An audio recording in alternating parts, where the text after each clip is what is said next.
The Charlotte Bobcats began a stretch on Friday where they will take on the San Antonio Spurs, Oklahoma City, Miami, and Indiana, the league's top 4 teams. The Spurs on Military Appreciation Night wearing their camouflage unis, and Kemba Walker, the reigning Eastern Conference Player of the Week, getting started early with a 3-ball as the Bobcats up by 5. Then Gerald Henderson finding Al Jefferson, who had 20 points and 7 rebounds. Meanwhile, the Spurs struggling on offense. Manu Ginobili spinning, staying in his shoe, unlike Wednesday night where he just planted and went right through the bottom of his sneaker. Patty Mills losing the ball. 12 turnovers in the first half for Greg Popovich's bunch.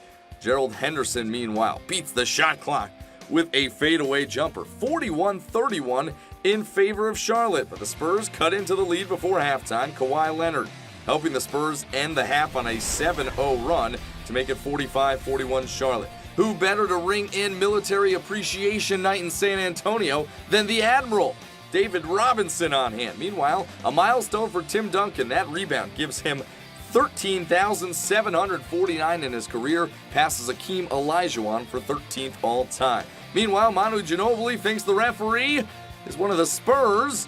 He's not wearing a camo uni, Manu. Clearly he's not on your ball club. Meanwhile, Duncan, nice backdoor bounce pass to Marco Bellinelli as the Spurs gaining a lead as we head to the fourth quarter. Former Spur Gary Neal now on the Bobcats after being traded from the Milwaukee Bucks at the deadline. Neal had 15 points for Charlotte. The Spurs making a run to seal the deal. Tim Duncan breaks an 80-80 tie.